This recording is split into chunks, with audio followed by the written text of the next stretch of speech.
तो इसलिए जो ऑटोमेटिक सिस्टम है वो हो रहा है, उस होने का नाम परमात्मा है। प्रकृति में हो नहीं रहा है, किया जाता है, किसी न किसी शक्ति के द्वारा किया जा रहा है। तो सबसे बड़ी शक्ति इंसान है, वो कर्म करता है, उसी कर्म का फलादेश उसको मिलता है और वही उसकी किस्मत बनती है, वही उसका भाग्य बन जाता है। तो ये कार्यक्रम चलता रहता है। आज आप कर्म करोगे, वो अर्जित होता जाएगा आपका कर्म।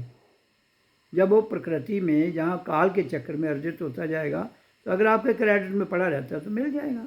अगर क्रेडिट खाली है तो दोबारा अर्जित करो। यहाँ लोग कहते हैं हमारी किस्मत खराब है। किस्मत किसी की खराब या अच्छी नहीं, जो करना है वही आपने भुगतना है। अगर आपके क्रेडिट में कुछ नहीं है तो यहाँ कुछ भी नहीं मिलेगा, इसलिए नए सिरे से आपको मेहनत करनी पड़ेगी।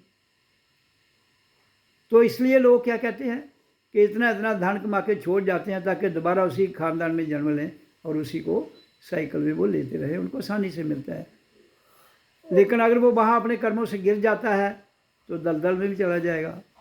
ऐसा तो इतना मूल चीज़ नहीं है, वो नीड है हमारी।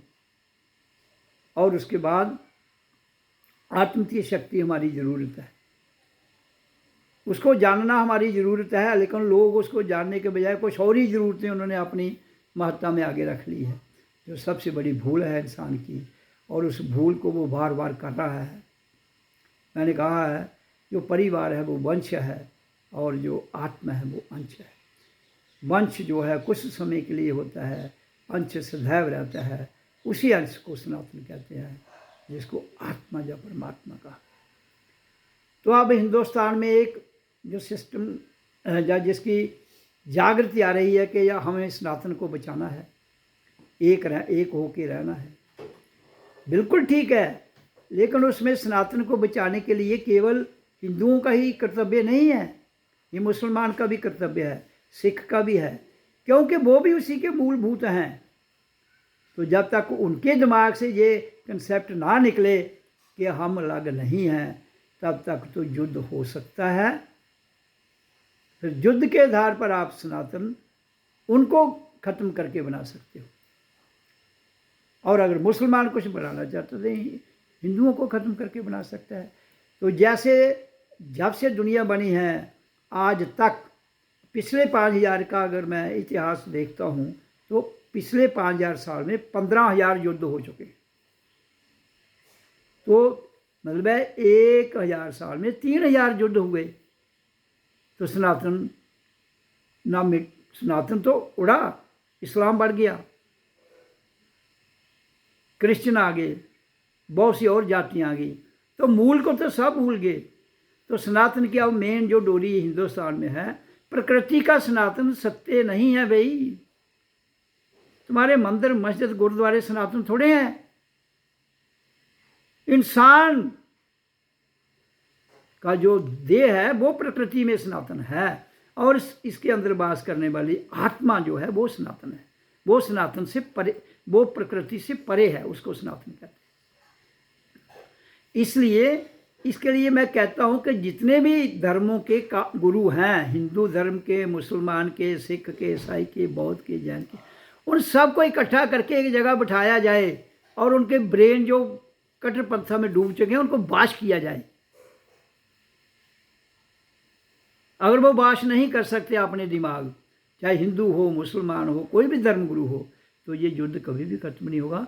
अगर पिछले 5000 साल में 15,000 युद्ध हुए, अब इससे और ज़्यादा हो जाएंगे। जगह जगह युद्ध ही, हर घर में युद्ध है।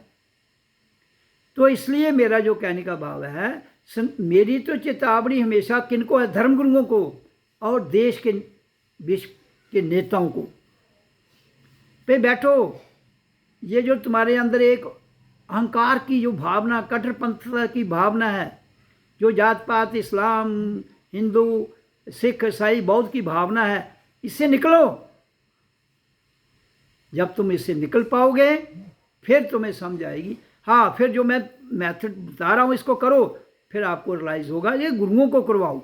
जब तक उनका दिमाग नहीं बदलेगा तो वो जनता को गुमराह तो करते रहेंगे, जनता गुमराह होती रहेगी। फिर ना हिंदू बचेगा ना मुसलमान बचेगा।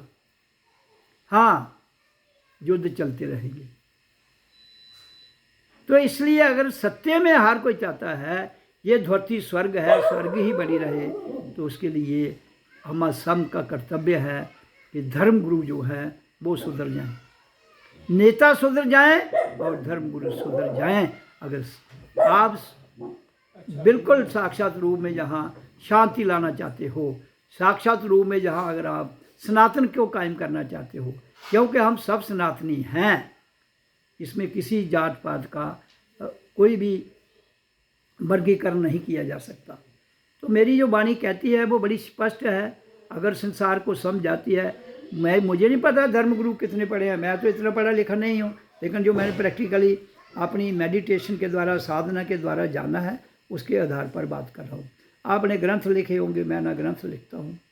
आपने बड़े बड़े आचार्य होंगे, बड़े बड़े उलमा होंगे, मुझे उनसे कुछ लेना देना नहीं, उनको क्या करना है। सबसे दुनिया का सत्य का ग्रंथ हमारे भीतर है। ये बाहर के ग्रंथ तुम्हें प्रेरणा दे सकते हैं, उसमें कुछ एडिशन भी हो सकती है, लेकिन अंदर के ग्रंथ में कोई ना एडिशन है ना उसमें कोई मिलावट है, लेकिन उससे खोलना पड़ेगा। जब तक उस ग्रंथ को नहीं खोलोगे तुम कभी भी नहीं अपने आप को जान सकते। अगर अपने आप को नहीं जान सकते तो ये संसार में कोई कहता है मुझे गजबा हिंद लाना है, कोई कहता है मैंने भगवा हिंद लेना है, कोई कहता है हमें वक्फ बोर्ड चाहिए, कोई कहता है सनातन बोर्ड चाहिए। तो फिर युद्ध है, लड़ते रहो भाई, ये युद्ध है, लड़ते रहो। मैंने बड़ा क्लियरली कहा है कि गवर्नमेंट जो नेता हैं ये सारे वक्फ बोर्ड, सनातन बोर्ड, कोई भी है पूरी पृथ्वी पर जिसकी सारी धरती अपने कब्जे में करें, सारी धरती सरकार की हो जाए और जनता की। जो भी सरकार हो, जिस देश को चला रही सारी धरती वो उसकी है, उससे क्या प्रोडक्शन लेनी है वो जनता से काम लो ना भाई। जब तुमने छोटे छोटे टुकड़ों में बांट के उनको ज़मीन दी है तो उसका फानी कोई नहीं है, उनसे काम ले लो, उनको रोटी दे दो, कपड़ा दे दो, मकान दे दो, उनको सब कुछ दे दो, उनको मेडिटेशन दे दो। There should be common meditation hall. कोई हिंदू मुसलमान सिख ईसाई के अलग अलग मेडिटेशन हॉल नहीं होनी चाहिए, एक ही all will go there and do meditation, that's all, जिसमें श्वास है और ध्वनि है, जो जन्म के समय श्वास और ध्वनि हम सबको मिली है। अगर मुसलमान को अलग मिली है तो वो बताए, वो अलग करे और पहले प्रूव करे कि उसको गलत श्वास, उसको श्वास और टाइप की आती है और आवाज़ कोई और निकालता है वो जन्म के समय। तो जब एक सिंपल सा तो मैटर है, इतने गुंजलों में क्यों पढ़ते हो? जब तुम गुंजल में पढ़ोगे तो गुंजल से गुंजल निकलेंगे, समाधि से समाधान निकलेगा, समाधि में जाइए। ग्रंथ पढ़ने से कुछ नहीं होगा, तुम बड़े बड़े आचार्य बन जाओ, PhD कर लो, डीलेट कर लो, उससे क्या हो जाएगा?